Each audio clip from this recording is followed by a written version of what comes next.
नमस्कार दोस्तों, संध्या nature guide channel में आपका फिर से एक बार स्वागत है।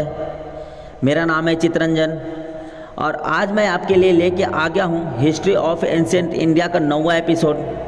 तो दोस्तों आज हम बात करेंगे नॉन रिलीजियस लिटरेचर के बारे में।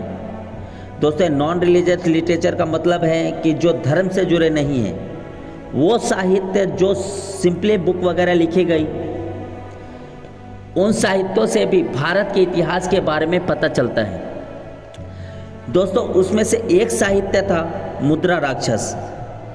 मुद्रा राक्षस एक किताब लिखी गई थी जो विशाखदत्त ने लिखी थी, जो कि संस्कृत के बहुत बड़े कवि थे। दोस्तों 750 ईस्वी में उनकी मृत्यु हुई थी। उस टाइम पर उन्होंने भारत के इतिहास के बारे में लिखा था मुद्रा राक्षस नामक पुस्तक में। दोस्तों दूसरे हैं हमारे बाणभट्ट, जो कि भारत में संस्कृत के बहुत बड़े कवि थे।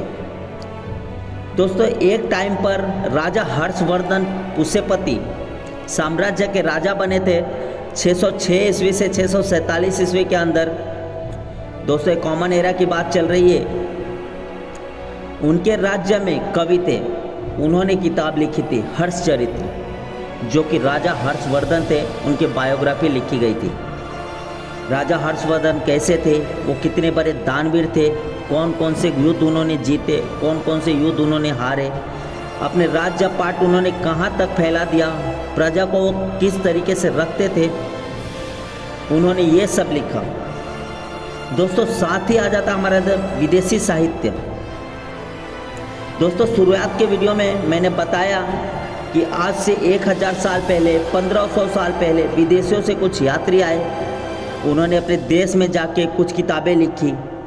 किताबों में भारत के इतिहास का जिक्र किया, भारत के बारे में लिखा कि भारत के लोग किस प्रकार अपना जीवन व्यतीत कर रहे हैं। इतनी जगह से इतनी जगह तक इस राजा का राज्य चल रहा है, ये राजा राज्य कर रहा है, उस राजा के ये मंत्री है। उन्होंने ये सब भी लिखा। इससे भी हमें भारत के इतिहास के बारे में मालूम पड़ता है। दोस्तों उन यात्रियों में से सबसे पहला यात्री था मैथिनी। दोस्तों ये सेल्यूकस निकेटर के साथ भारत आया था। दोस्तों अब सेल्यूकस निकेटर कौन था, हिस्ट्री में आगे बात करेंगे।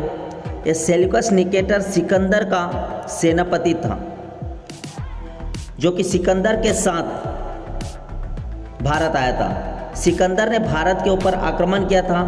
अफगानिस्तान वाला एरिया सेल्यूकस निकेटर को सौंप के वो तो वापस चला गया। सेल्यूकस निकेटर को चंद्रगुप्त मौर्य ने हराया था। चंद्रगुप्त मौर्य के साथ सेल्यूकस निकेटर की संधि हो गई थी। सेल्यूकस निकेटर के साथ मैथिनी आया था। उसने भारत के ऊपर एक किताब लिखी थी जिसका नाम था इंडिका।